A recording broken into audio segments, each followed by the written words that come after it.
This movie was about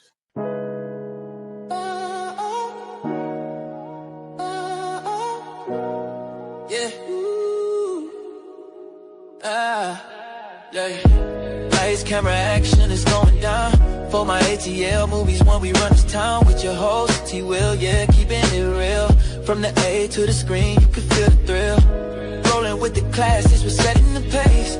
Highlighting the magic of our soulful space. Got the vibe, got the crew, making it tight. When the screen lights up, everything feels right. Grab your popcorn, let's make it loud. T-Will, T-Will. It's movie time, ATL style. Stand proud. From the silver screen to the hearts we steal. T-Will, T-Will. Every frame we capture is a real deal. Yeah. Talking premieres where the stars align. ATL views, yeah, they really shine. Behind the lens, capture. Marvel fans, MCU fans, Black Widow fans. Welcome, everyone. It's For My ATL Movies with your host, T-Will, and my guy, Jordan Burden. And today, we are talking Black Widow. Jordan, how goes it, my guy? All well? I'm doing spectacular. How you doing? I'm doing all right. I don't know if I'm doing spectacular, but I'm doing okay. You know, I am doing all right. I noticed that you have a jersey on today. Is that a Cleveland Browns jersey? It is. It's the Color Rush Cleveland Browns jersey. Because this movie, the beginning of this movie, takes place in Ohio. Okay, I see the connection there. I see the connection. So is Black Widow a Bengals fan or a Browns fan? That's the biggest question we ask about this movie. That is very interesting. I don't know. I don't know. You know what? I'm gonna go Bengals. I agree. I'm gonna go. Agree. Yeah, that is interesting. Okie doke. Well, today we are talking about the movie Black Widow, and it's basically Natasha Romanoff's story after the events of Captain America: Civil War, pre the events of Infinity War, like right in between there. It's basically a family drama, if you will. And it's her working her stuff out with her, should we say adopted or assigned? Let's go with assigned. Both. Yeah, assigned. Yeah, assigned is probably correct. Yeah. Her assigned parents and sister, and we find out the origin of her story. And wow, it's a little heartbreaking if you want to know the truth, but it explains her story, and I just think it's beautifully done. And you know what, sir, you made a prediction yesterday, and you said that it was going to be so much better in the context of watching it right after the events of Captain America: Civil War. And no lies were told, sir. You were 100% correct. It did put some things in place for me, and I guess since my mind was there, I was able to look at some things that I didn't look before. But this is really a family drama. Again, great movie. It was released. When was this thing released? July 9th, 2021. Obviously by Marvel Studios, distributed by Walt Disney Studios. And the director was Kate Shortland. And I really enjoyed it. It stars Scarlett Johansson, obviously, as Natasha Romanoff / Black Widow, Florence Pugh as Yelena Belova, the mother. No, I'm sorry, her sister.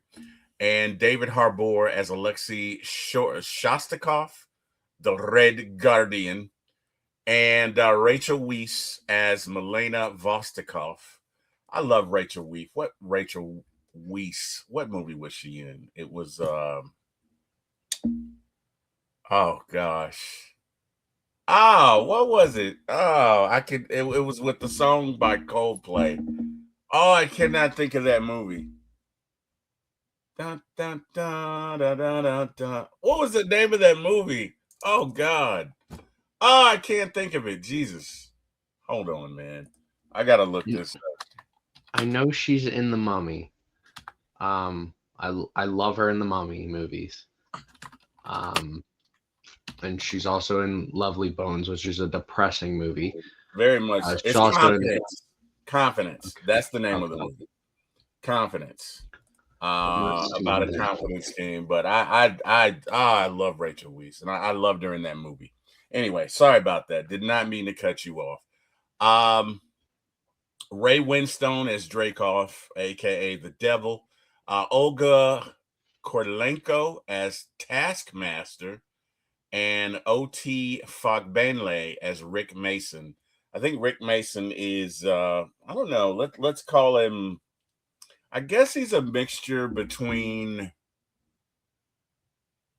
Chloe from 24. Oh, you wouldn't get that reference. You didn't watch 24. Who's the guy in 007 that does all the weapons? Watch any of the James Bond movies because I need to figure out the order to watch them in. Oh my God. There's too many of them. There's too many of them. I'm trying, man. I'm trying. Don't just move on. Move on. Move on. God. Don't do that. Let's move on. Who are you? No, stop. Because I don't want to just jump into a random 007 movie. It's not like they're called James Bond 1, James Bond 2, or 007 1, 007 2. There's like a billion of them. Oh my God. Okay. All right. Okay. Oh my God. Of course you would know. Oh my God. Anyway, okay. Well, he's her friend slash weapons slash, basically whatever she needs, he tries to hook her up with. Okay, that's Rick Mason. Anyway, oh my gosh. Of course we're gonna talk about this after we get there's a list of movies that I need to watch. There's a list of movies you need to watch. But your movie list is like, oh God. If this were a holiday, you'd be like, what is Christmas? Because they're so obvious. Eventually I'm gonna watch them. They're so obvious. If my list of movies and your list of movies were holidays, mine would be Labor Day, yours would be Christmas. I'm just saying. No, exactly. Mine wouldn't even be Labor Day. It'd be like, it wouldn't even be St. Patrick's Day. It'd be National Secretary. No, stop it. Stop it. I'm gonna suggest movies for you. You're gonna watch them and you're gonna be like, this was actually a great film. Hey, Kim. George's never seen any of the James Bond movies. Because I'm watching. I wanted to go to the theater to see two of them. No Time to Die, and the one that came, and Fallout. But I didn't. I was like, oh, I got to watch the James Bond movies before that, and then. But we've had multiple James Bonds over such a large period of time that I'm like, okay, I have to start from the beginning and watch the first one. So I have to figure it out. I'll figure it out for you. I got this. No, have you seen any of the? I've seen Jason Bourne. I've seen Mission Impossible. I'm good. I can do it. Got you. I got we'll have a conversation after this. Jesus, man. Oh my God. Anyway, I can't believe you. Anyway, this box office, this grossed 183 million, international 196 million. Now we need to talk about this for a sec because there was a conflict between her and Disney over the release date. And I think she really did get the short end of the stick. Do you know about this conflict? Do you have any details? Share it with us if you don't mind. Yeah, so with COVID, this movie got pushed like dramatically. We got the trailer like a year and a half before the movie actually released. And the issue was, I think it was scheduled for like May of like 2020 or something. It was scheduled for 2020, but because of COVID, it pushed the movie all the way to 2021. And Disney Plus was starting on top of all of that. which was honestly Disney Plus starting during COVID was probably the smartest thing that they could have done from a marketing standpoint. But yeah, this movie ended up getting released in select theaters because of COVID. In 2021, we were still in the COVID phase, but we were slowly like integrating back into society. And I remember I saw it. I was on vacation. I was on a family trip in Kansas, meeting family, and I went and saw this movie with my little cousins. And I mean, I saw it in a very small theater, and I mean, I enjoyed it. But the issue was that Disney decided, oh, we have Disney Plus. Let's also release the movie on Disney Plus. And look, it's like they didn't think about this for a second, because as Scarlett Johansson ended up suing Disney to be like, hey, I'm not getting any money from you releasing this on Disney Plus. And on top of that, we're going to be losing money because of that, because people are going to be like, oh, I don't need to go to the theaters because of COVID, so I can stay at home and watch it. Yes, from a general standpoint, it's probably a safe thing to do, but from a financial standpoint, you're screwing over all of the writers, directors, everyone that worked on this movie. Yeah. You're screwing them over because they're going to lose money because of that. Right. So, which is why Scarlett Johansson sued Disney. There's this whole lawsuit. I'm pretty sure it's all figured out already. Because I'm going to guess that we get Scarlett Johansson back in some form of Black Widow for Doomsday and Secret Wars. So yeah, that was a whole big deal. And like people were like, oh, she's never going to play Black Widow again. And I'm like, oh, well, she's dead. So like, does it matter?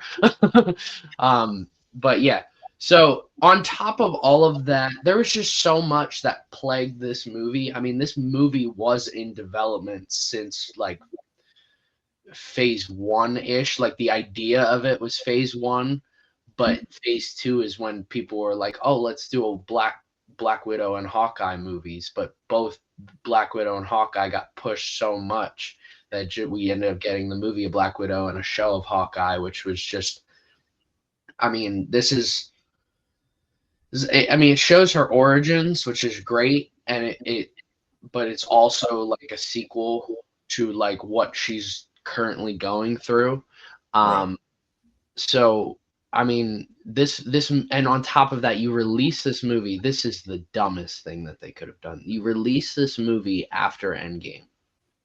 Right. It was the dumbest, in my opinion, of everything Marvel has done.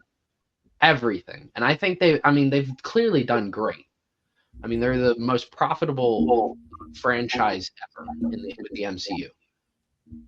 Releasing this movie after Endgame was the dumbest thing that they could have done. Because if you watch this, because there's all these people that don't feel the same way about this movie because they're watching it in release order.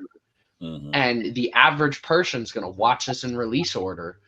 But you watch it chronologically, and this is a good movie. It's not it's not the greatest movie ever, but it's not a bad movie at all. But because you watch it in release order, you're like, wait, I thought she was dead. There's so many just random people who are like, wait, I thought she was dead. And even the marketing was marketing it as if like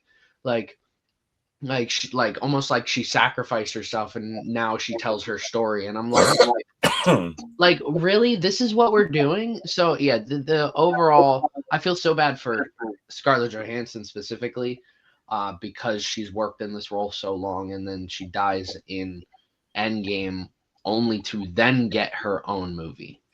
I feel bad for her. It's just awful how this played out. On top of COVID and all that stuff happening, like this movie was doomed from a marketing standpoint, from a gross perspective and just financial perspective and just logistics perspective. But they made it work. There are some CGI issues with the movie, and I think I think part of that is when in that window of time with COVID, you're in the post production, which you're still working on the CGI of the film, but because those got shut down, you couldn't finish the effects of the CGI. So there are scenes, especially towards the end of the film, that's when you notice them. You know, like you could tell they were working on the CGI because everything looked good until like the very end, which is probably how they were working on the movie. It's probably like they were probably working on it. COVID hit, so they couldn't go. So they had to work from home in like a basic setup. So that ending is shot like with not the best CGI in the world. And it's a little clunky at the end, but I mean, otherwise, this movie I think did well given all the obstacles they had to go through. Yeah, it says they ended up settling, and she ended up with 40 million, so Yeah. or exceeding 40 million. So hey, She probably could have gotten more. She probably would have made more. I mean, this is Black Widow we were talking about. People know Black Widow. She's an Avenger. If COVID doesn't happen, how much did this make, you said? Total, I think 379 million. I wouldn't be, and that was 2021, and that's actually a good number for just any film. If this came out with no COVID, it probably is like 600 to 700 million. Yeah, probably. Yeah, and if she's got 10% of the take, you're probably looking at 700 million. I mean, excuse me, 70 million. So yeah, I get it. All right, well, hey, good to know. I knew that was an issue. So let's get to the fun stuff. Film opens in 1995, showing a young Natasha and Yelena living undercover in Ohio as part of a fake family with Alexei and Melina. Their life appears normal on the surface, but quickly turns into chaos when their cover is blown. The family escapes in a high-stakes sequence, revealing their true identities as Russian operatives. This moment sets the emotional foundation of the film, showing that even though the family was fake, the bonds felt real, especially to the kids. You know what? No, I think they all felt the bond. They were together for 3 years. These kids were really young when they got them, so I'm going to say that the bonds were real with all of them. But anyway, it also introduces the trauma that will shape Natasha and Yelena moving forward from the beginning. This is a story about identity and control, and it is. And it's just when you look at what they went through, that's just sad. Mm-hmm. To wake up one day thinking, hey, this is my mom and my dad, and okay, we got to go on a little adventure. Well, at least Yelena believes that. I think Natasha kind of knew and had a feeling as to what was going on, but to escape daringly the way they did with, I think Natasha ended up flying the plane because the mom got shot. Melina got shot, and daring escape. They end up landing, I believe, in Cuba, and to be taken into custody as kids, that's just heartbreaking, right? I mean, we all know about the Red Room, and how her reproductive organs were removed. Neither one of the Black Widows can have children, but just the dehumanization that they do to these young ladies is just criminal, Jordan. You may as well call it a human trafficking ring, basically, is what it is. But anyway, years later, after the events of Captain America: Civil War, Natasha is on the run from the government. She is isolated, cut off from the Avengers, and trying to stay hidden. This version of Natasha is quieter and more reflective, dealing with the consequences of her past decisions. The tone here is grounded and tense, basically emphasizing what's going on, which is just her being vulnerable. She's no longer a part of a team, and that changes her perspective. This is the most human we've seen her, and we start to see her I'm not gonna say it's the most human that we've seen her, because we really start to see her being human um in Captain America Civil War. I shouldn't say being human like she was a robot, but we start to see her opening up and really trying to take care of the team in Captain America Civil War, in the fact that she keeps communication with both sides, in the fact that, she is really empathetic to Cap as he's going through the situation, in the fact that she doesn't allow Cap and Winter Soldier to be captured. We really begin to see her, as I said yesterday, become Mama Bear. You know what I mean? And this just continues, but this explains why she was so disconnected. This explains, like, if you go back to Iron Man 2, you get Femme Fatale Nasha. You get Femme Fatale Natasha, right? You get golly, what was the name of that show that used to come on MTV? I can't think of it.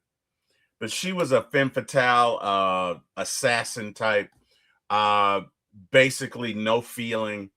And I know she was a bit hypersexualized especially in previous iterations, but we really begin to see her change. That no longer are there the coy references, the flirty behavior.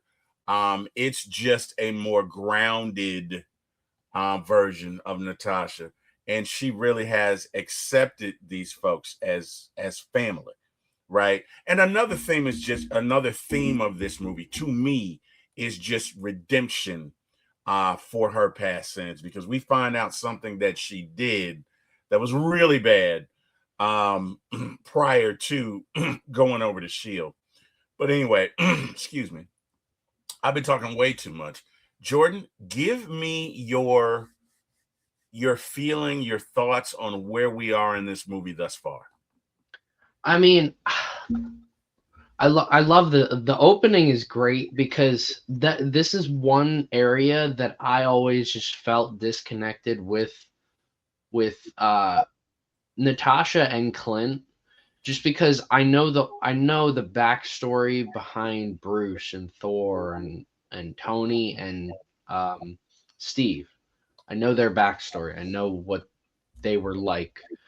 And with Clint and Natasha, I had always felt a little distant with them because I had no idea who they were. And now I feel more distant with Clint. Like, I mean, there's so much I don't know about Hawkeye now, but like, I got those questions answered. And I'm the type of person to ask questions. Like with Peter Parker, for example, which is why I do like The Amazing Spider-Man, is I always wondered, why does he live with his Uncle Ben and Aunt May? Where are his parents? And that got answered in one. That's all I needed. And people, I see movie critics saying we didn't need. Nobody was asking this question. I was asking this question, because when you're watching a movie, sometimes you gotta ask questions. Like, why are we doing this? You don't have to say it out loud, but you got to be like mentally like, well, what is the point of this? Okay. And with Clint, like, I don't know how he got into the role of Hawkeye at all. With Natasha, I had always wondered, like, what got her into this. And there were so many, especially Age of Ultron. Age of Ultron pushed that narrative more. That's like, okay, there is deeper stuff behind her backstory. And we got that. And just seeing what she was like growing up, and like that she had a semi family, and she was basically in a human trafficking ring for other Black Widows. And it's kind of sad. I mean, the opening credits and the song that plays, I really like the song. I forget what it's American Pie. No, not American Pie, but well, yeah, I do like American Pie. But there's a song. during the opening credits. I don't remember what it is. It's actually in the trailers for the horror movie The Gallows, and I love this song. But it's such an ominous song, and it just along with going and seeing the flashes of like all these young girls like getting like sent over and like having them trained to Smells shoot. Like Teen Spirit. Yes. Anna. And Yes. it's a remake of it, and I like the remake. I love it. the remake. I did Yeah. too. I did. Thank you. I for love bringing that this. up. Thank you for bringing that up, because, and you're so right. It goes so well with the tone. Yes. Of the subject matter of the film. Yes. Because you begin to see all these girls, and there's a bit of a crescendo as the as the song goes on. And for those of you who don't, I mean, I would imagine everybody knows Smells Like Teen Spirit, but it was originally by Kurt Cobain. What was the name of that group? Nirvana. And I don't want to say it's a bit of an angry song, but this tone is more. What do we want to call the tone of that song? I say ominous. Okay. Ominous. That's but yeah. Because they use it's kind of eerie. It's kind of eerie. It is. They use this song in the trailers for that horror movie, The Gallows, and I like The Gallows. I love the idea behind it. It's about an accident that occurs like years later. It's a point of view movie where you're like behind the camera the entire time and following this camera along, and these kids break into their school where an old student had died years earlier, and the spirit like haunts the place. But I enjoy that movie a lot.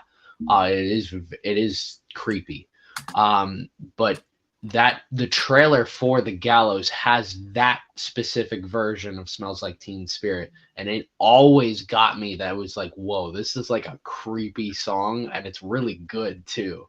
And they use the same version in the intro to this, and I love it because I like the song a lot, and it does this ominous and like this heartbreaking song added to what is going on with all of these girls, and it is so sad, and you're like heartbroken with this. Like I watched this with my little cousin, and she was like 7 years old, I think, maybe she was 9. Yeah, she was like 9 years old when we went to see this movie, and I mean, like, these girls are the same age as my cousin was when we were watching this, and I'm like, that's just so heartbreaking. Yeah. Like that they're going through, they're killing people at this young of an age. Like it's insane. Right. So it really sets the tone up for the entire movie with this opening credits. And Marvel doesn't do opening credits like this. Like, this is a very old school way of doing opening credits, where you like have like all these flashes and stuff and a song playing. Like, nowadays you have just this a semi cold open where you just sort of get thrown into the mix sometimes. Like, look at Civil War yesterday. I mean, we have names flashing on the screen, but we're already in the fight of not in the fight, but like you have Steve and Natasha and Wanda and Sam all just like in the middle of this like scene, and we're just trying to follow along, and we see credits like names flash across the screen. So it's a very old school way of doing it now, but it was necessary for this film, and it's weird we're talking about this. That's how good this opening is to this movie. And then we get into Natasha and the events post Civil War, and like what she's on the run from the government. Very important though is her conversation with Thunderbolt Ross, which sets up future films, saying that he had another heart attack. and he's not looking good. That This was was a bit of an Easter egg. Yeah, Yeah. that was. That was Yeah. foreshadowing, to be honest with you. Yes. Yeah. And this would actually be the actor's last role as Thunderbolt Ross. He would pass away. I don't remember how he passed away, but he would end up passing away, which is ironic in a way that she's talking about how he doesn't look good in terms of a character perspective, but he ended up passing away In real later life. on. But yeah, she's like on the run and doing her Natasha things, and it feels like she's getting back to her roots pre-Avengers in terms of just like hiding and secretive and stuff like that, which is a great way of doing this film.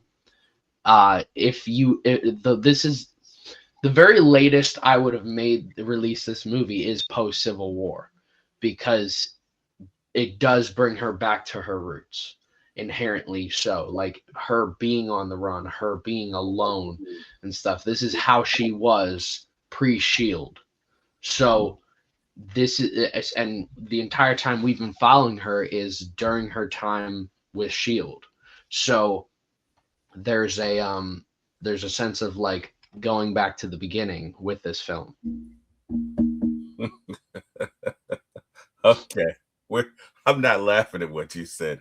I'm laughing at what I'm about to say. But you anyway. Natasha reconnects with Yelena after receiving a mysterious package.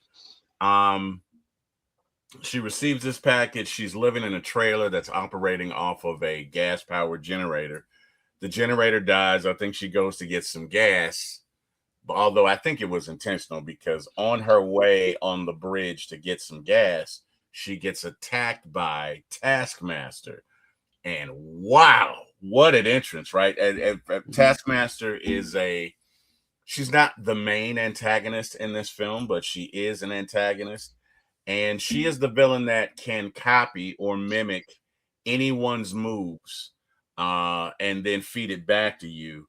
And she's really difficult to deal with, because if your fighting style is one way and she copies your fighting style, unless you're Bruce Lee and you got multiple fighting styles, that's going to be a long day. So I personally would not want a conflict with Taskmaster, because I honestly don't know what you do, Jordan.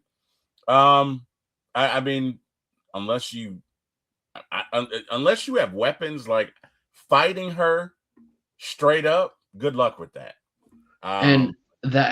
But you saying one word during all of this is an indication of the change in the character itself from the comics. She.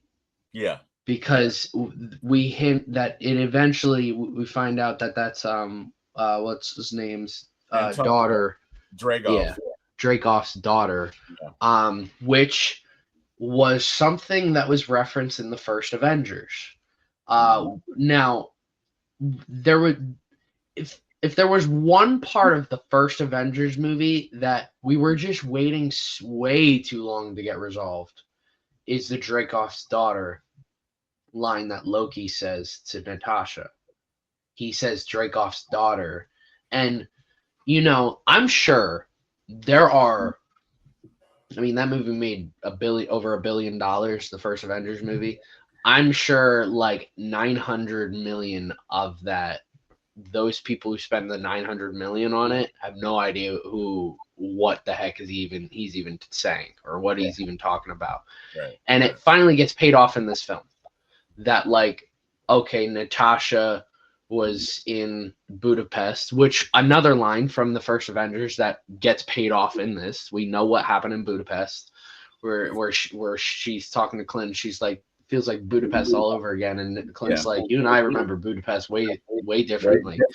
Yeah.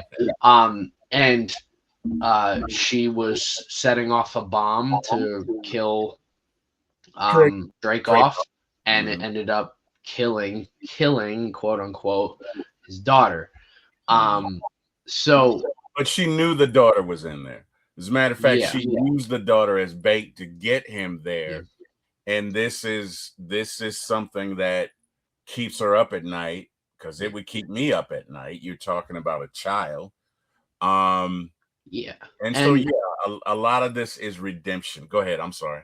Yeah, no. So a lot of payoffs with this movie from the first Avengers, and you, in hindsight, you look back at the first Avengers, and that is now a complete film with everything paid off in it. Right. So with this, like Taskmaster in the comics, I don't like this version of Taskmaster. I don't care that's it's a girl or not. I just straight up don't care. I just don't like how this Taskmaster in the comics is a villain, not a henchman, Right. or a henchwoman. Right. Right. Not at all. I get you. Yeah. Like I wanted Task, and I knew by the trailers. I was like, I've seen enough Marvel trailers to know that Taskmaster is not going to be the main villain of this film. Right. Right. And I'm like, this is just stupid. I don't care for the suit design either. I just think it's like very robotic and stuff like that. We're going to like an Iron Man-esque look. I don't know. And yeah, I mean, in the comics, Taskmaster can use all these different like fighting styles from like Captain America, from Black Widow, from Clint, from Black Panther, from Spider-Man, from all these different Marvel characters, and it's just by studying. But they use it more as like a mental like chip to like program to program her brain, and I'm like, well, this is stupid. And like going forward, like I understand why she ended up getting killed off in the Thunderbolts, because it's like, okay, but she's not under the same control anymore, so like how does she memorize the fighting patterns as good? Like she has to do that like manually now, instead of like having a program chip in her head. So it's, there's a lot of parts to this Taskmaster that I just didn't like. I like that we got Taskmaster. It's just this could have been better. We could have found a better way of doing this character than this. And I mean, I think setting it up as Dreykov's daughter is a great way of doing that. Like if you're going to do, I know a lot of people have issues with like gender swaps and stuff like that. I don't care that much. Like I do want to see a comic accurate adaptation of certain specific characters. Right. But like with Taskmaster, you can definitely do a gender swap. Right. It just, but and especially with a plot twist like it's Dreykov's daughter, I'm like, oh wow, okay. Like when I was watching this for the first time, I was like, at first I was like, who is this supposed to be? Because like we get the mask like taken off, and like the way the music plays, it's like we're supposed to know who that is, right. And we don't. But so they have to tell us that in dialogue then, and right after that, and I'm like, oh, like, and maybe that's part of the writing and directing and stuff like that. But again, I think that was the right move to make. They could have just done it a little better. Yeah. So I'm gonna get to one of my favorite moments. So obviously, Yelena and Natasha start talking. Well, after the conflict with, Taskmaster, let me get back to that. I love the fighting in this movie. I love the action scenes of this movie. But, Natasha's like, hey, what did she say to the person? I typically don't miss, or something like that, when, she's letting them know she's about to fire them up. And Taskmaster throws a shield, and she starts shooting, and then climbs out of the truck, and they start fighting. And right away, Natasha realizes what Taskmaster is doing. Right. Now, let me tell you something. Natasha may be a borderline genius. I got this thing that I do with her because she was in the movie Lucy, where she was this evolved consciousness person, and her IQ ended up being 200, 3,000, whatever. She used 100% of her brain. And every time I look at her, there's sometimes I look at her when she's playing Black Widow, but I feel like Lucy's in her. You get what I'm saying? And so in that moment where she's looking at Taskmaster, she figures out right away, okay, she's mimicking me. All right. And she has the ability. again, Black Widow is probably one of the most prodigious fighters, uh, very well adept at adaptation and just smart because she realizes I'm not going to beat her, but the end game is to get away with whatever this chemical compound is. So she arranges the fight in a way in which she ends up near the whatever case that she's carrying it in. She procures it from the case, ends up, I think she kicks Taskmaster or Taskmaster kicks her, and then she just descends into the lake, river, whatever is beneath the bridge, of course. And Taskmaster goes for the compartment, and by the time she opens it, Natasha's already underwater, making her getaway. But again, this is just this is just another display of just what a capable fighter Natasha is. Very smart, very what's the word I'm looking for? A very good critical thinker. Very good critical. She and Tony share that. I think Tony is probably one of the best in Marvel at that, in that, okay, this suits at 30%. This is here. This is here. What do I need to do to get out of this situation against this enhanced being or whatever? Tony is one of the best at that, but Natasha is really good at it as well. But anyway, now to the funny part. So she and Yelena hook up, and they're having this conversation. And after the heavy stuff, because Natasha says, well, you know, we were never a real family. And you can see in that moment, this stings Yelena, because Yelena is little sister and she just thinks the world of Tasha, and she's mad at her for leaving her, but you can see the love underneath her. So when she says that, there's this moment where Yelena just freezes like, oh, okay. And then, of course, the widows come and attack them and they get away. But after they're having this discussion at some coffee shop or whatever, Yelena's like, well, why do you do this pose when you know, and it's like the superhero landing again. And she's like, why do you do this pose where it's like this, and then you throw your head down and throw your hair, and then you throw your head down and throw your hair as if everybody's looking at you. And it was so funny because I never realized that Wanda did that until Yelena did that. And then when I looked, I was like, oh my God, she absolutely does that. She absolutely does that. And it provides a little bit of levity in the moment. But the thing that they do really well, and these are two really good actors, is that as the movie goes on, you start to see more and more of their chemistry. Like, even though they, you know, you left me, you know, which is kind of a trope, right? You know, big sister left me, I'm little sister, blah, blah, blah. I endured all of this. But as the movie begins to go on, we begin to see more and more of their chemistry, and they begin to unpack more and more stuff between them. But I love that. I thought that was great, because I never realized that Natasha did that little, you know, head thing until she did it. And I went back. That's why I was up last night when you texted me, because I was going back looking at previous Avenger films, like, oh my God, she does that. She totally does. It was weird, right? But anyway, give me your thoughts on this scene and specifically that moment. It's so funny. She's like, you're a total poser. You're definitely all right. Right. And, so the one thing I was curious about going into this film, because I had heard rumors that Yelena was going to have a bigger role going forward post after this movie, and I was like, all right, so I have to get used to this character. And I think Yelena adds an element that Natasha never did in terms of her personality. Natasha is a very straightforward, blunt person, but Yelena adds the comedy to make you feel comfortable, and that's what makes her a really good Black Widow.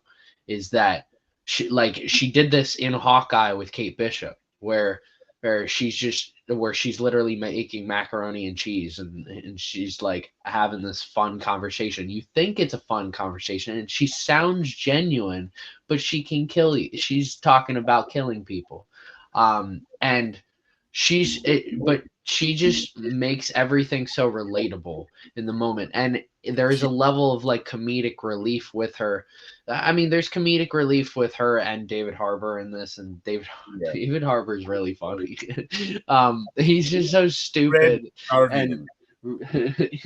it's he's such a funny character, especially when you like at this time, like Stranger Things is like huge again, and so but he's that serious role in that, so then he goes this comedic role in this, and you're like, oh, this dude's hilarious.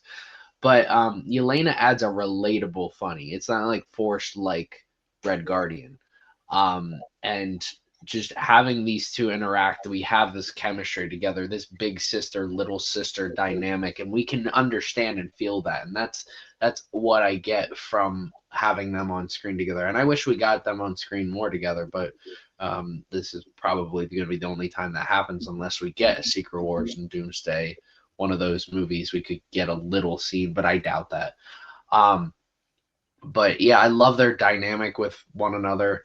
And Yelena, very early on in this film, we realized that while the star of this movie is Scarlett Johansson's Natasha Black Widow, Yelena feels very close to a co-lead in this film, in that the title may be called Black Widow, but Natasha's not the only Black Widow, and they make that abundantly clear in this movie. There are a lot of Black Widows. Black Widow is a organization, basically.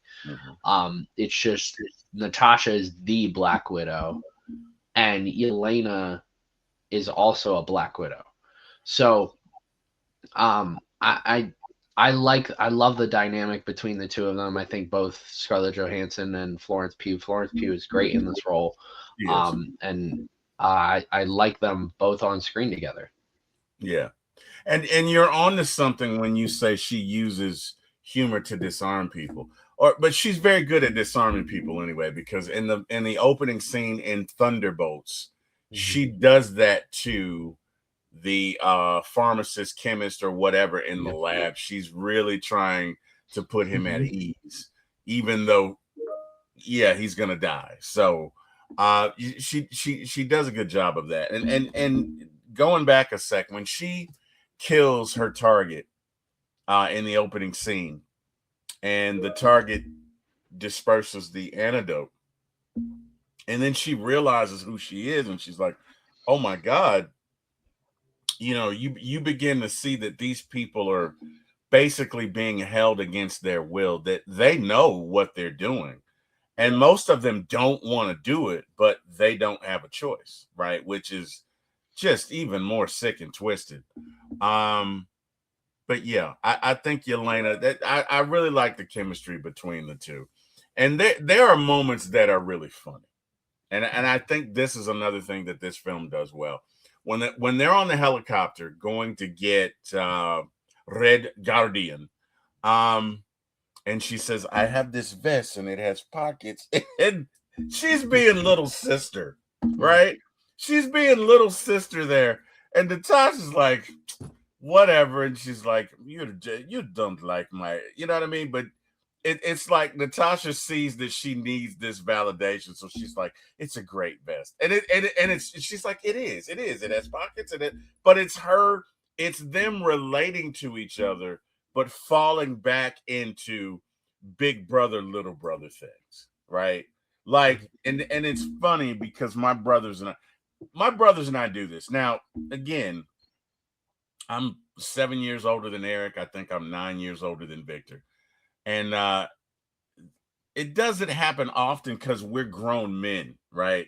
But every now and then we'll have a moment. And Victor will say something, and I'll say something back to it. It's just a little moment, right? Like my brother and I, we had a moment yesterday. So his, I guess his, basically his stepdad who raised him has dementia, and so he kind of has to, he takes care of him. But there are times he has to slip out to go and, get him something like food or, whatever. And his stepdad doesn't like to be alone, so he'll normally call me or his other brother or somebody in the family to call him and occupy him so he can sneak back into the house. So his stepdad doesn't know that he was gone, right? So I'll be like, "Hey, how's it going?" Da da da da da. So when I told him I did it yesterday, he was like, "Best big brother ever." But the way he said it was funny, but it was a moment, right? And it's something that only he and I get because I know what he's referring to. But that's kind of what I related to this moment, in that they're talking about the vest, but they're really not talking about the vest. Natasha is kind of big up in her, like, "Yeah, little sis, I like it. It's okay." You know what I mean? It's like if you and your little cousin were at the movie and she's like, "Jordan, oh, don't you think this is great?" And you're like, "Whatever," but you go ahead and validate her anyway. Yeah. Because you see that she needs that in the moment, right? Yeah. I just thought that was so funny. Another part about that vest is that it's the same vest that Natasha will wear in Endgame. Now that I did not know, Yeah. but it makes sense because she takes it with her when they leave. Yep. So yeah, that makes sense. That makes sense. So anyway, they go on to the prison to procure the Red Guardian, and he's again, he's been locked up for like 30 years at this point. I mean, he's been locked up for a while, and he's still telling stories about Captain America, right? And one of the and he's basically holding court and arm wrestling guys and messing with them because he's a super soldier and nobody in there is stronger than him. And this really big guy sits down and he says, "Well, how can you have met Captain America in 83 and 84 when he was still on ice?" And Red Guardian promptly breaks his arm because he broke his wrist because he's pissed. And the funny thing about it is he's sitting there like, oh, and Red Guardian is like, oh, does it hurt? Does it hurt? Oh, and he's laughing at him. But he really did that because he called him on his stuff. Because, I mean, technically, no, he wasn't. You about to say something? I've always thought about this scene, and while in the moment he is right that like Alexi's lying, but there could have been another Captain America. Two things you could have questioned. One, it could have been another Captain America. He could have been fighting not Isaiah Bradley. Was it Isaiah Bradley? Yeah, Isaiah Bradley. Yeah, the black. He could have been fighting Isaiah. Or which I kind of doubt, because based off the timeline, Isaiah would have been in jail during that time. I think it was the 60s that he was Captain America. Right. So my thought is, and I think we'll get this in Doomsday, is that after the events of Endgame, when he goes to return the stones and stuff and then goes back to his timeline, that he doesn't just like hang it up for good, that he might have some events where he might be fighting the Red Guardian. Okay. And it might be so secretive and he might have just accidentally stumbled upon Red Guardian. And so that is something Red Guardian's like, yeah, I did fight Captain America, but it's something that nobody else could corroborate. Right. Because he's technically on ice, and that wouldn't make any sense. That makes sense. So that you know what? I didn't think about that. But that makes sense because he got so mad. Yeah. Because he could be lying. He could be, but when you say that, Jordan, I don't think he is. Because that's the only time we really see him break somebody's arm. Like, he fights a ton of guys in this film, but that's the only time we really see him break somebody's bone. And he might not be lying. So you know what? I thank you for that. I didn't think about that, but it is a possibility. And he doesn't know. He probably didn't know that anything about Captain America until later on. Like, he probably thought Captain America, when he went through time, Then then Alexei goes through his life, gets arrested. While he's arrested, sees all the stuff with the Avengers and stuff like that, and he's like, he looks familiar, and he's like, oh, I fought him before. But so in his mind, everything he's saying is right, but Yeah. he doesn't know that Captain America was frozen, so it wouldn't make sense to anyone else but Alexei. Right. And I'll tell you what, for being in prison, he's well informed because he knew about Black Widow being an Avenger. He knew about Yelena being one of the best childhood assassins ever, and it's a lot of prisons are like that. A lot of prisons you can still be really well informed with just up to date stuff like that. I mean, nowadays, some prisons you can bring your phone, and I'm like, oh, okay. Or some prisons you sneak in a phone. A lot of prisons have TVs still, and I mean, yeah, and this isn't just for like the big time people like Diddy, for example, but like there are some prisons that are really relaxed and you can get away with a lot. Yeah, but how does he know about Yelena being one of the best child? Like, I mean, it's like you kept tabs on him. So to me, it seems like he's a little plugged in. Like, I get Black Widow. Okay, everybody knows her, but Yelena, she's a secret assassin. How are you keeping tabs on her, right? Yeah. So he's seen, and then he knew what Melena was doing. He knew where Melena was. No, that part is like, it's possible because we don't know how long Alexei and Melina had known each other. It's possible they knew each other but well before Natasha and Elena, and it's possible they had already met there at that farm. I got you. Okay, that makes sense. Okay, that makes sense. But so of course, there's this daring prison break, and I thought it was really cool the way they did that. Now, is it realistic? There's no way. Natasha would have been. Natasha's not a super soldier.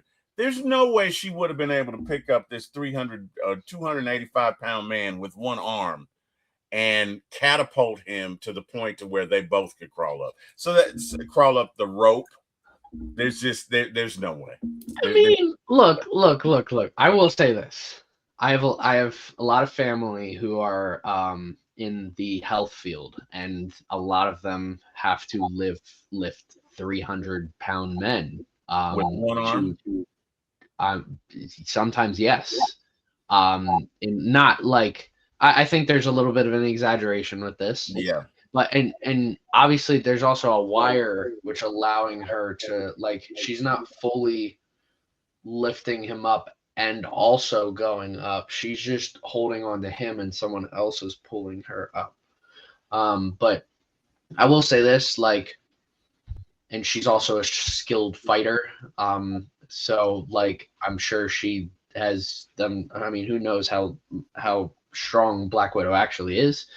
But I'm just saying I have a lot of family members in the health field, and that involves them lifting and moving very, very heavy human beings.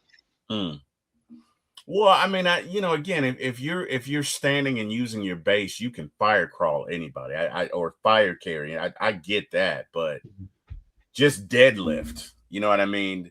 And you got one shot to get there. Now, again, look, I love the scene, but I'm using logic. I don't know about that, man, because you got to reach down, get him. You got to pick him up. That is probably going to dislocate your shoulder. Okay. You're what, Jordan? You're 6'2"? I know you. I know you're 6'1". All right. And how much do you weigh? 200. 200. So I'm 265. Okay. I'm rocking the 265. You think you could deadlift me with one arm? I have very small arms. I'm working on my arms, so I can't lift anyone like probably my weight. Like I got small arms. I'm working on them. Okay, I'm working on them. I mean, most human beings do, and unless you're a bodybuilder. But I'm just saying, like, you know, whatever. I mean, I didn't realize she was hoisted down. I thought and that's a good point. You know, she could have grabbed him with one and then very quickly reached out with the other. Mm-hmm. But that's like the only way. That is like the only way, you know, because if it was attached to her back, that's one thing. I'm thinking she's hanging on to the rope with her hand. If you got to do that with one hand, that's one thing. But if you're attached on your back, Mm-hmm. okay, that's different. I'll go back and watch the scene. But anyway, you know, he makes it to the helicopter and he's talking about himself.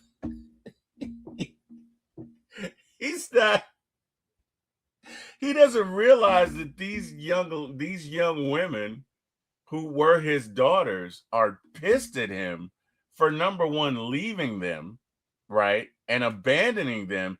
And then number two, in the moment, just, well, how have you been and how are you and everything's okay. No, he's talking about him in his glory days, right? And reliving his glory days, because now, you know, to be fair, to be the Russian version of Captain America and go into prison, most people would look back in their glory days. But he's so caught up in it that he doesn't see that right now, you know, he needs to just kind of make it about his daughters and talk to them and see what's going on with them and be a dad in this moment.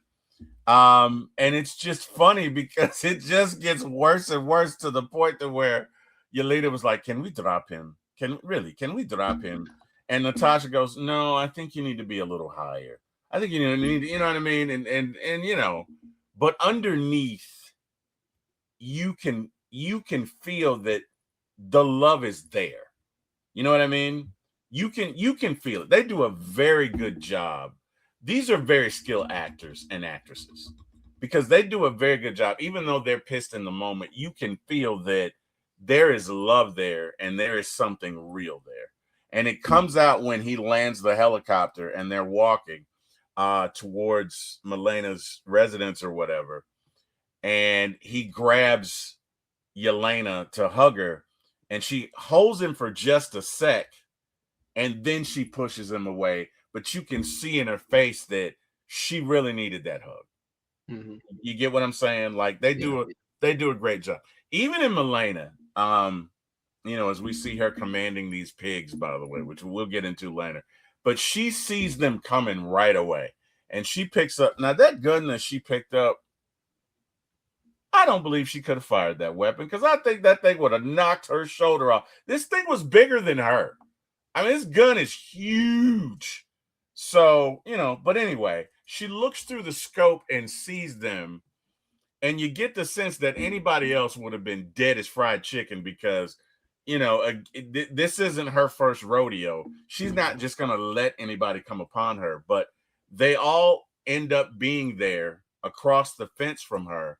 And they're looking at her. And there's this moment of silence where it's just deafening because they're just taking in the moment and taking in all the years between them and looking at each other like, wow, our family is here, right? Mm-hmm. And then they have a dinner, and it's one of the most dysfunctional dinners anyway, but they're sitting here talking about it, and he Red Guardian puts on the suit and it's all tight and you can hear him like struggling to get it on, and he walks out and he's like, it fits perfect. It's perfect. And you know, Melena she's being mom. And here's the thing about it. She gets it.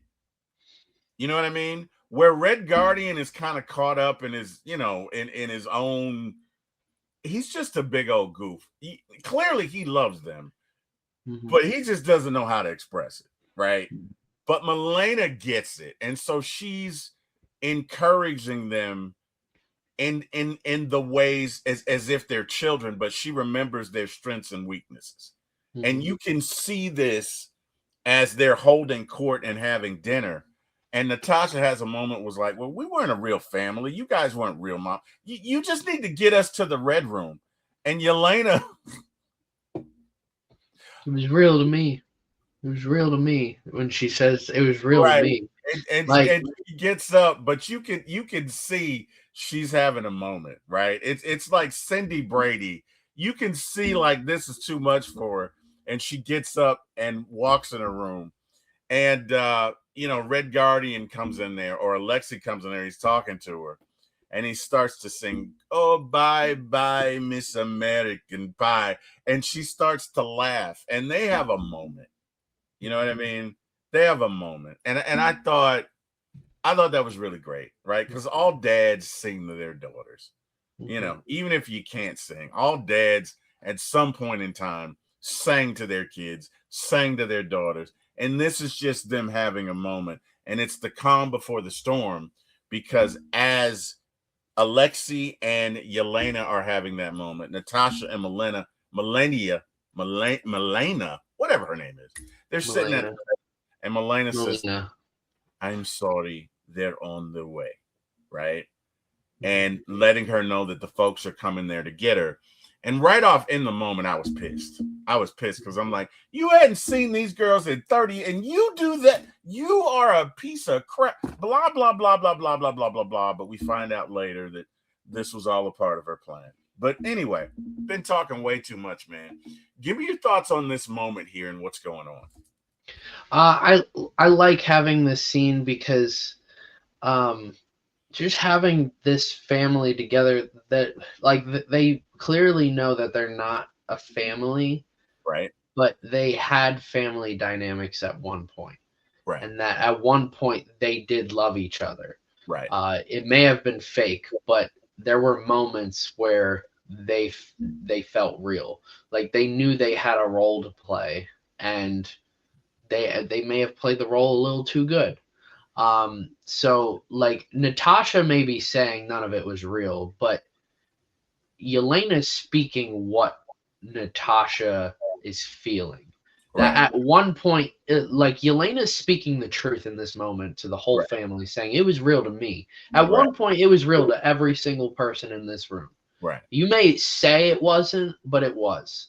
Right. And I love the dialogue in the scene from everybody. And I like the relationship dynamics from everyone. Like, Alexi's this like stubborn old dad who doesn't like how you've mentioned before about Odin, like not wanting to show his like emotions because that's just that generation. That's what Alexi is. Like he doesn't want to show his emotions because that's his generation. The majority of his generation just doesn't want to do that.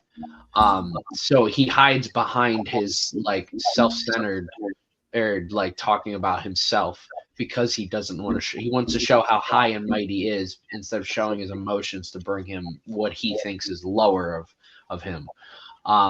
He wants them to look up to him.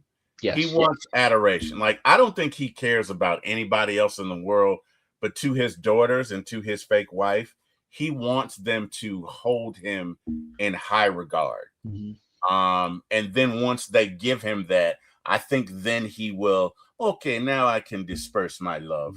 Pause. But I think that's the idea of it. Anyway, and go ahead. Sorry. Melina, I think Melina and Alexi's relationship was real. Like they may have like faked their marriage, but like you can very clearly tell they were intimate and romantic with one another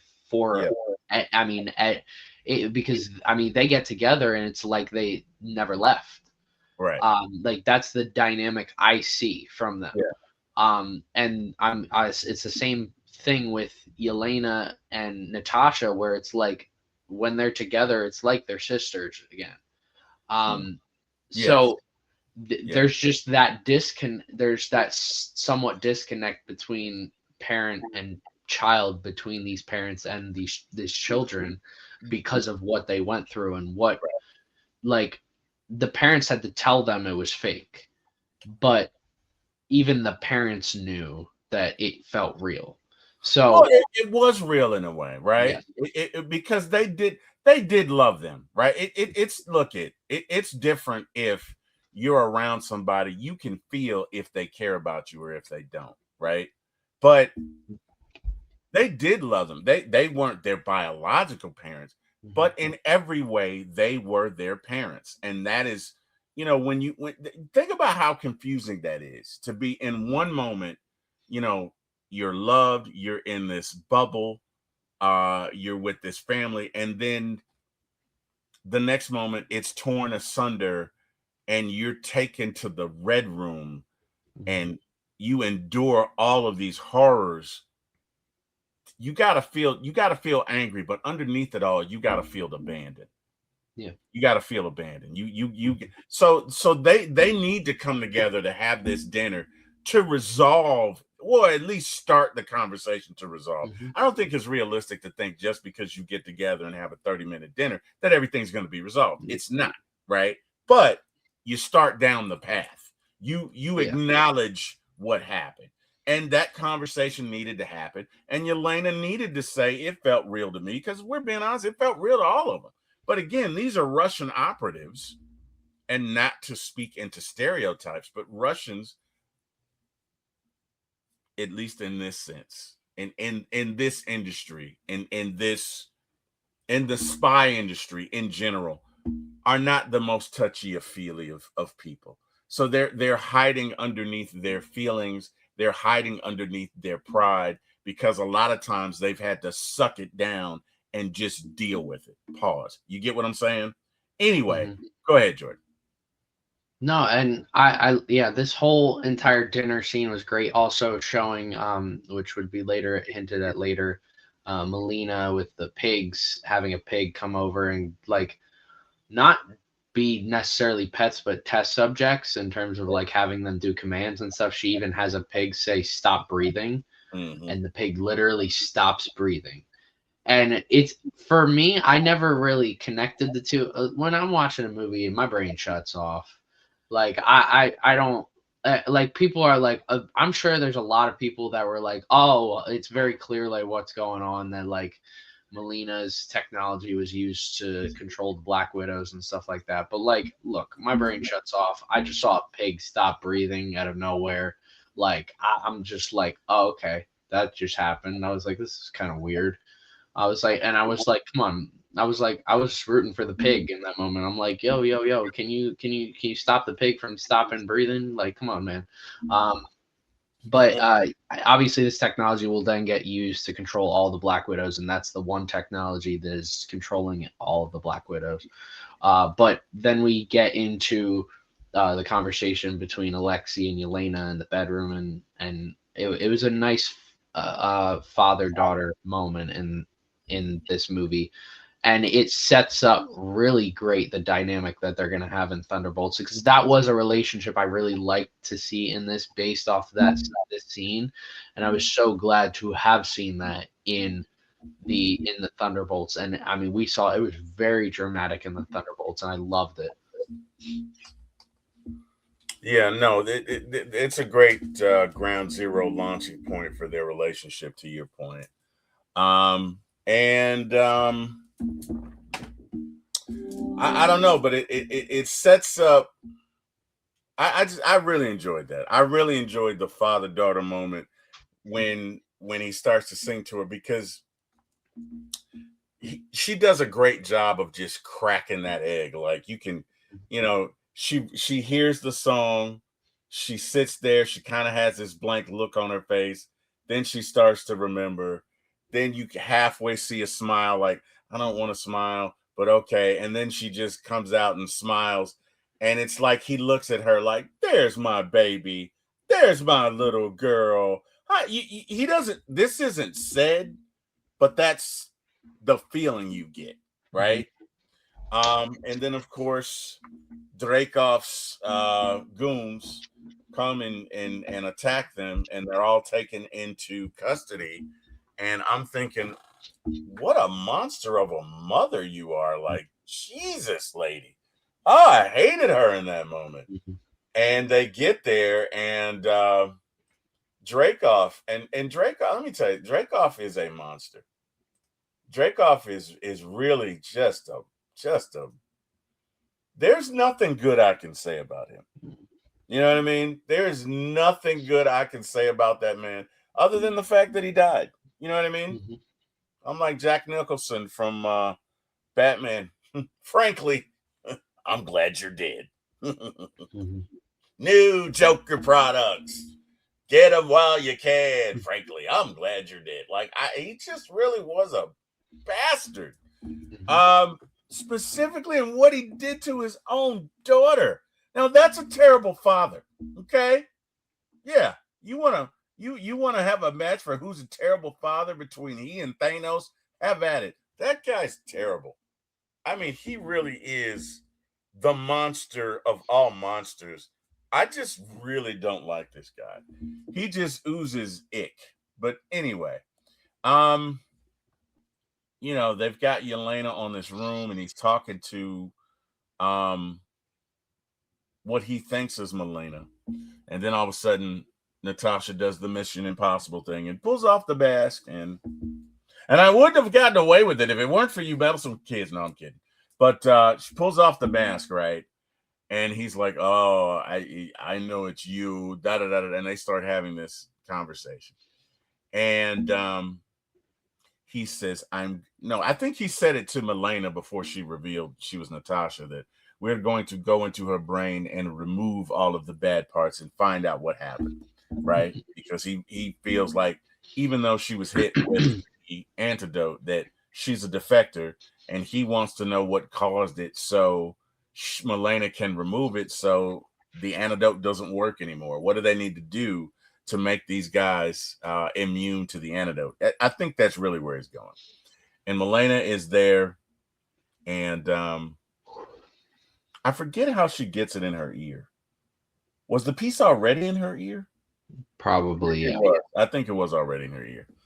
And so at that moment, and they're showing different vantage points, but we see that Melina reveals herself to Alexei, and they both escape from inside whatever cage they're in, or whatever room they're in.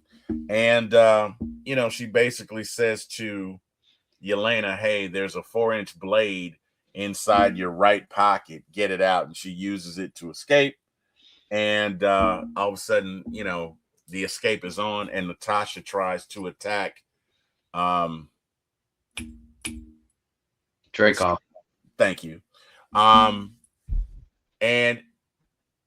at this point, we realize, wait a minute, she can't, I'm thinking she has some sort of command that, he said, but she can't hurt him. She can't attack him.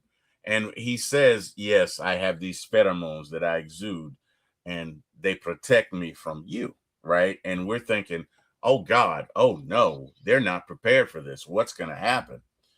And again, in true Natasha fashion, because one thing about Natasha, she's always prepared. She's always prepared, but she is the queen of letting her opponent think that they've beaten her. Mhm. And so she starts to taunt him. And, what have you ever accomplished? Oh, you beat up on little girls. Oh, what a man you are. And he starts to smack her around and punch her and punch her and punch her.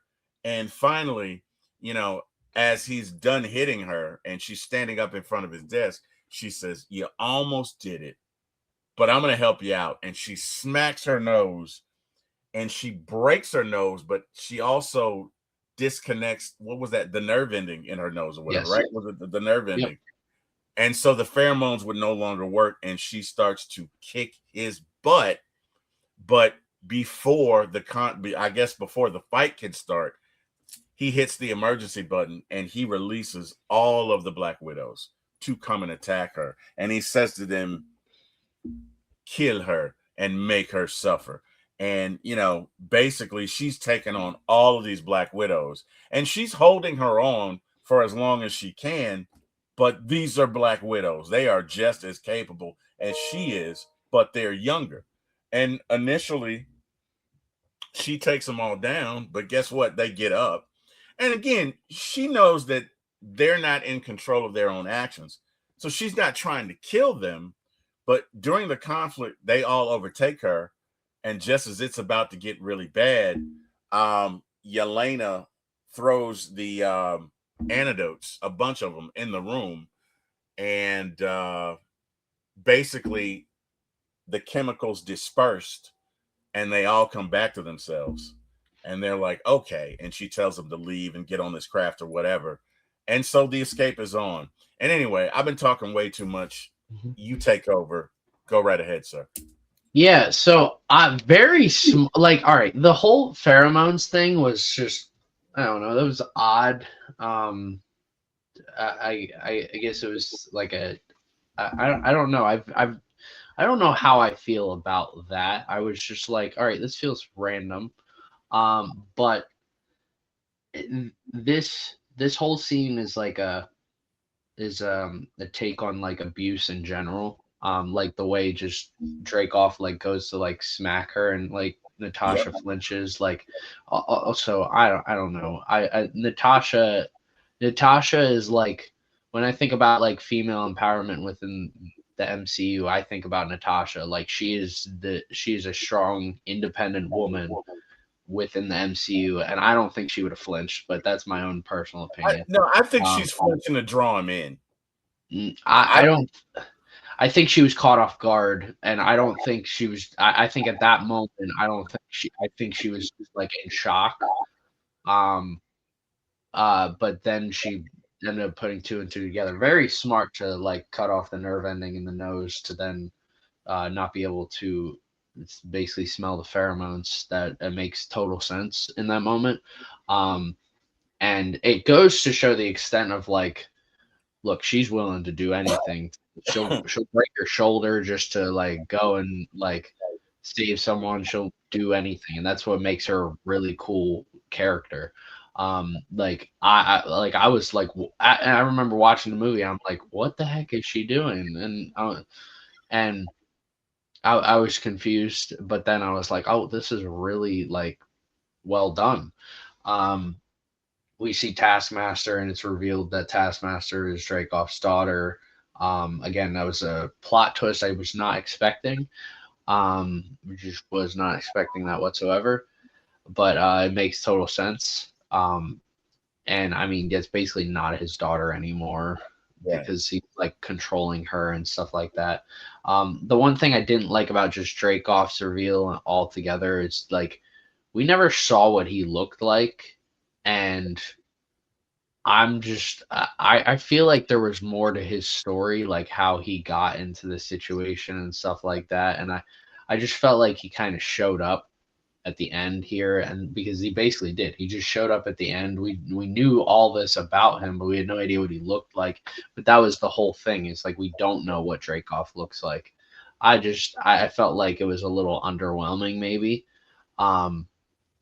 But he's a very smart, like he's very intelligent dude. But again, how did he get into this situation in the first place? I'm very curious to see that. Right. How long has he been doing this for? Because he's clearly been doing this since at least the 90s.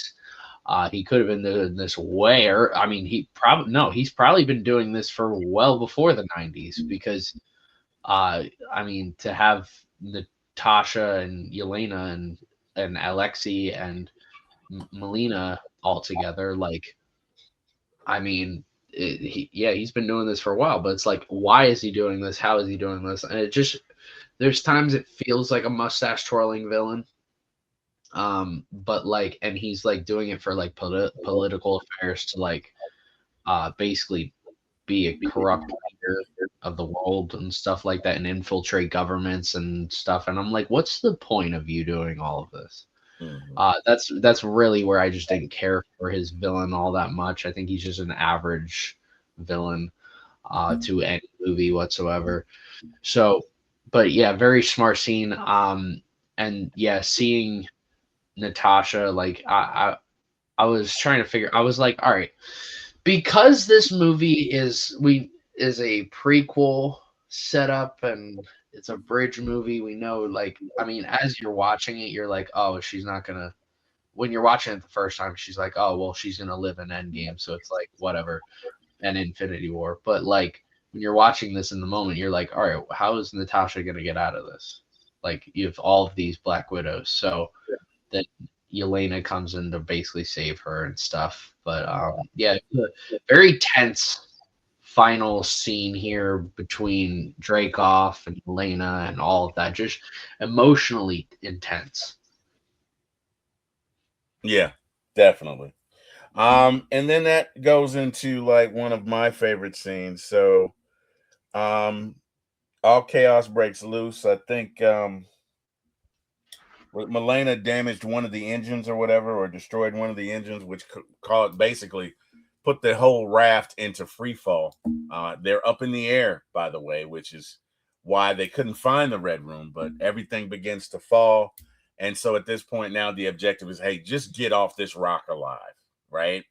And as Natasha is getting ready to leave, she has to face Taskmaster. I think she had some help. I don't know if it was Red Guardian or Yelena, but they both end up facing Taskmaster, and they get her into this room and lock it, and that's how they're able to secure her. But as the whatever this device, prison, whatever you want to call this building is falling, Natasha's like, I gotta let you out, and I know you want to fight me, and that's okay, because she feels guilt. This is her trying to make amends, right? Mm-hmm. Because she realizes what she did to her, and she lets her out. And true enough, Taskmaster starts to come after her, but then all of a sudden the building shifts because it's falling, and they both begin to, fall to the earth, so to speak. Mm-hmm. And this is one of my favorite scenes because we see Natasha, as she's falling, grab a no, I'm sorry. Before she falls, Yelena hops onto whether I don't know if it was a helicopter or plane, but it's the one where Dreykov is, and she takes this staff and jams the engine that's running, causing an explosion, killing everybody on it, including Dreykov. And the explosion. Go ahead. Really quick, not to interrupt you. And that specific shot is the one shot that everybody points at as like the CGI was bad, because you can very clearly tell that was a green screen and that there was just like fake smoke and stuff like that, and you could see a filter over Yelena's face, like it looked like an unfinished prod Okay. in that moment. Okay. And it is very, very clear to see. Like, I've seen better CGI in movies that came out 20 years ago. But yeah, anyways, keep going. No, it's okay because I didn't notice any of it. So it was great to me. I don't know, whatever. Yeah, look, you can. I'm not one to ever nitpick too much at CGI. Right. Like, I noticed it in Civil War for the first time of watching that movie. At the airport scene, you can very clearly tell that Robert Downey Jr. and Don Cheadle are in front of a green screen. It's so clear and obvious when you're looking at it.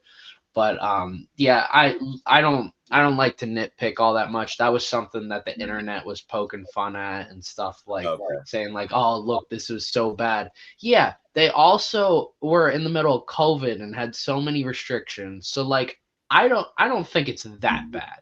I can look past it. Right. No, that's fair. That is fair. But so this is one of my this is one of my favorite scenes because the explosion propels Yelena back, and we see Natasha in her big sister moment, like, nah. We see her jump off of the craft, grab a parachute, fly perfectly, or descend, because there's a way as you're falling that you have to position your body so you can cut the wind and move as quickly as possible. And she does this. Now, mind you, that is not an easy thing to do, because just because you do it, that doesn't mean you're going to hit your target. But she does this. She catches Yelena. She puts the backpack on Yelena's back. Again, this is her being a big sister. And she sees Taskmaster coming.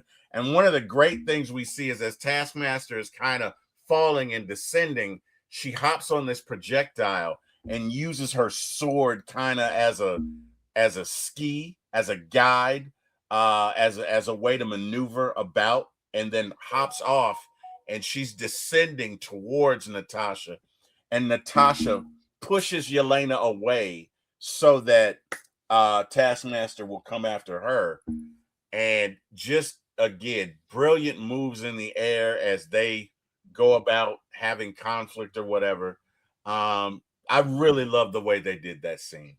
And Natasha ends up basically latching onto Taskmaster, who has a parachute, and that's how they arrive safely. And again, the superhero landing.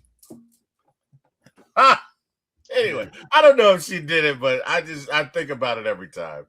But anyway, as they start to fight as they're on the ground, and some sort of way, Natasha is able to release the antidote. And the first thing that Taskmaster said is, what'd she say? Is he dead? Yeah. Or something like that. And Natasha says, like that. Is he gone?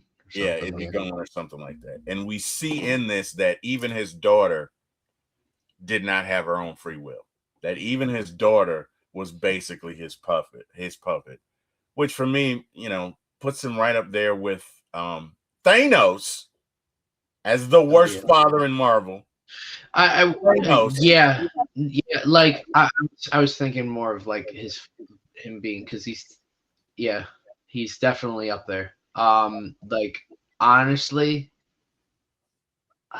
I mean, I think an argument could be made that he's worse than Thanos.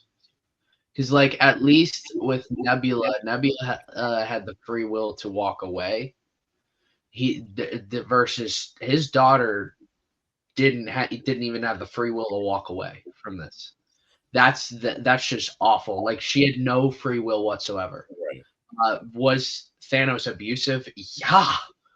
I mean, Thanos is a bad father, but I mean, I mean, at this point, I think Dreykov was worse father than. Dreykov is probably the worst father in the MCU.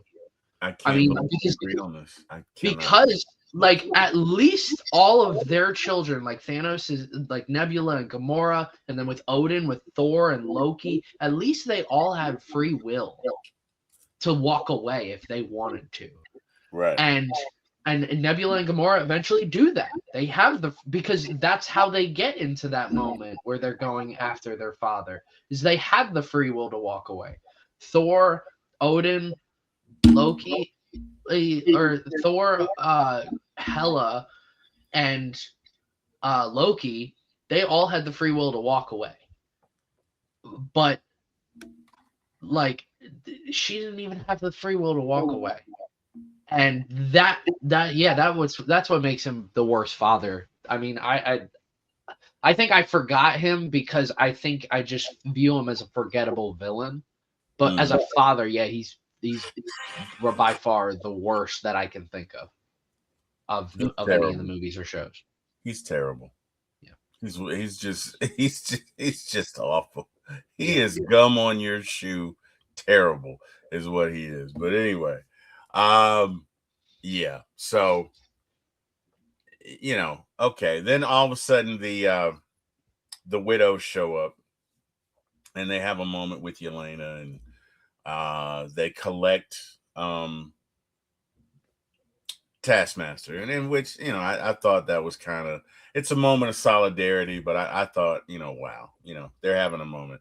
Mm-hmm. And then one of the funniest lines to me is when they're sitting there and Natasha says something to Alexei, and she was like, you want to say something? And he was like, I just mess it up. And that was funny because he absolutely would. And they all sit there for just a moment and briefly hold hands because they realize, okay, well, they're about to separate. Natasha's got to go do her avenging. And they end up not seeing each other again ever. Well, at least they don't see Natasha again. And so, it's a touching moment. And Yelena says to Natasha, well, since you're leaving, why don't you take my vest? And Natasha says, it's a great vest. And again, just a wonderful moment. You know what I mean? This is just family being family. It's That was one of the great things about this movie that I loved, is that I love seeing them work it out. I love seeing them come together and work it out and say, you know what, this was real. We may not be blood related.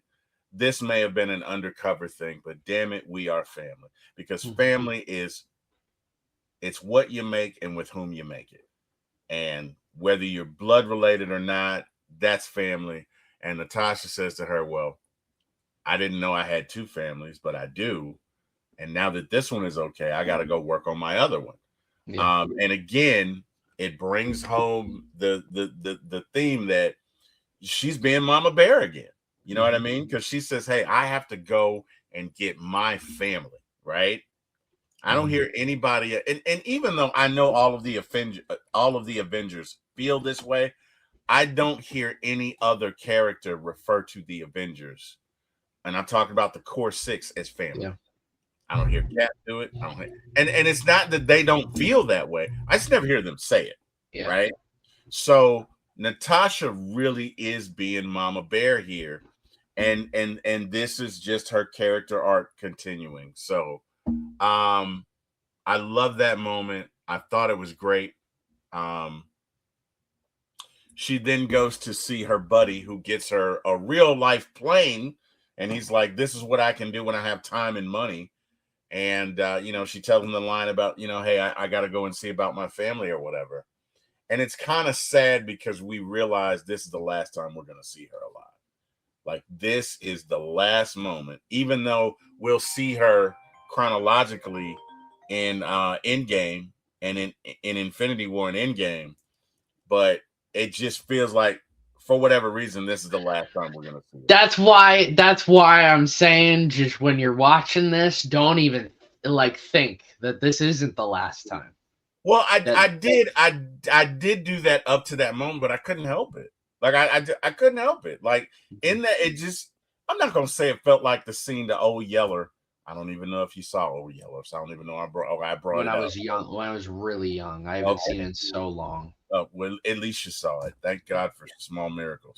But anyway, it felt too much. Okay, you're right. Okay, fine. It's still, I'm tripping off the James Bond. You took me out with that. You really did. But it's just, I don't know. And then, she takes off. The movie ends.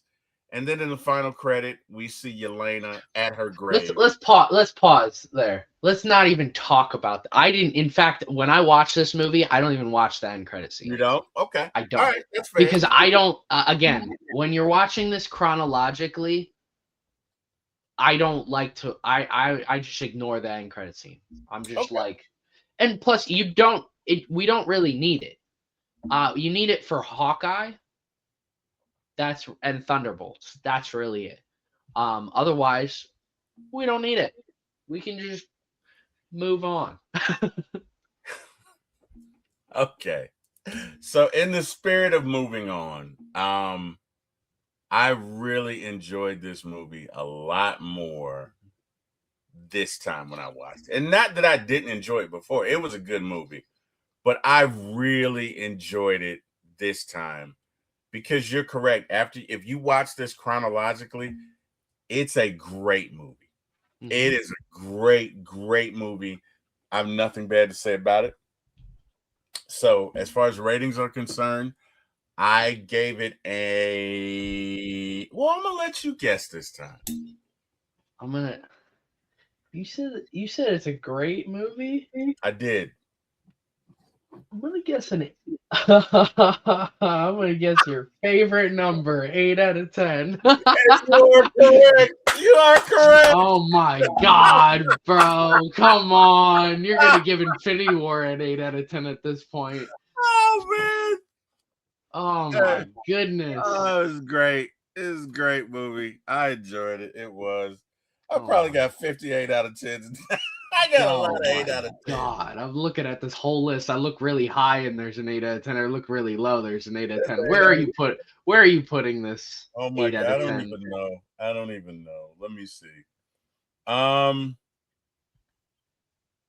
Golly, I got a lot of 8 out of 10s. Jesus. Oh my I god. got a lot. Let's put it right underneath Thunderbolts and above X-Men Okay. Dark Phoenix. Under Thunderbolts. Yeah. Thunderbolts. All right. Okay. All right. Now, I don't know what you're gonna give this movie. I'm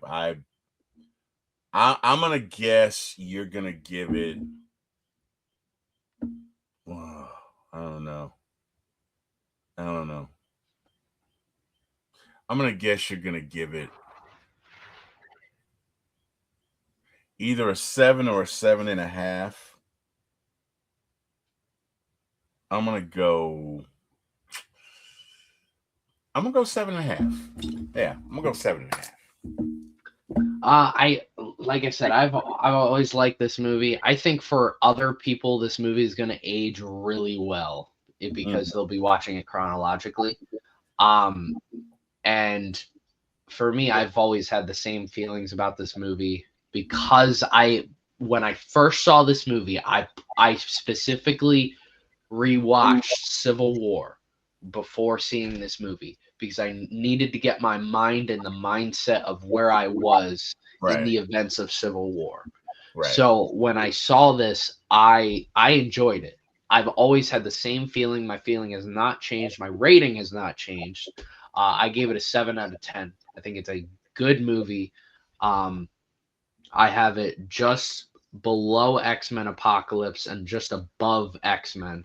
I think with X-Men, I think there's that like I don't know. I put this in the same breath as X-Men. The difference is I think there's a more emotion that I feel within this movie that I didn't feel in the first X-Men movie. 100%. And that's really the only difference between the two films that I have.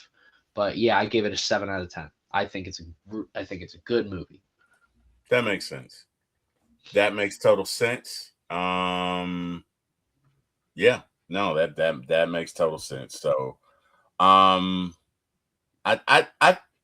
knew it was either going to be a 7 or a 7.5, but I didn't know. But I knew it was going to be there. So, I was close, whatever. Close, but no cigar.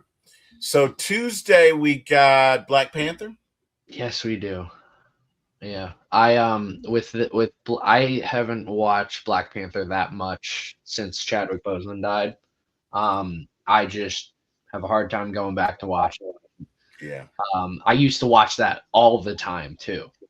And then he died, and I was just like, I don't even feel like watching this movie. And there's parts of it that I'm like, ooh, this is rough. I mean, there's a lot of themes within the character of Black Panther that get reflected into Chadwick Boseman as a person, and it makes everything that he did as Black Panther that much better. And that's Thursday, right? Tuesday.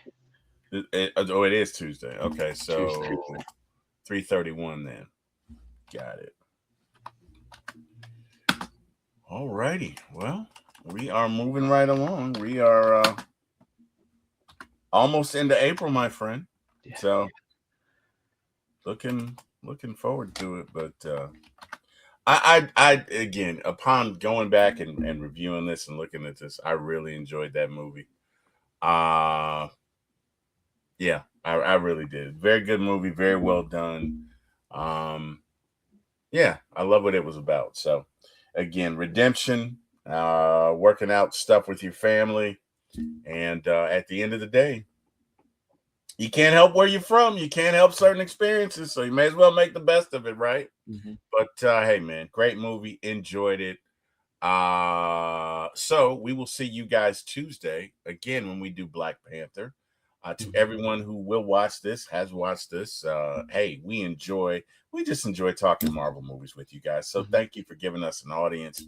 Thank you for giving us a lane. Thank you for just watching us participate in this and being a part of it. We thank you. And guys, we will see you Tuesday. Be safe. Want to thank God for waking me up this morning and sending me this guy right here. And yeah, we'll see you Tuesday. So have a great day, everybody.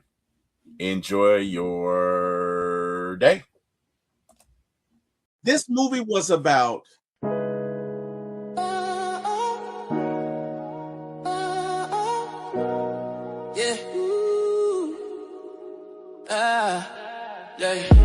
Lights, camera, action is going down. For my ATL movies, when we run this town with your host, T-Will, yeah, keeping it real. From the A to the screen, you can feel the thrill. Rolling with the classics, we're setting the pace. Highlighting the magic of our soulful space. Got the vibe, got the crew, making it tight. When the screen lights up, everything feels right. Grab your popcorn, let's make it loud. T-Will, T-Will. It's movie time, ATL style. Stand proud. From the silver screen to the hearts we steal. T-Will, T-Will. Every frame we capture is a real deal. Yeah.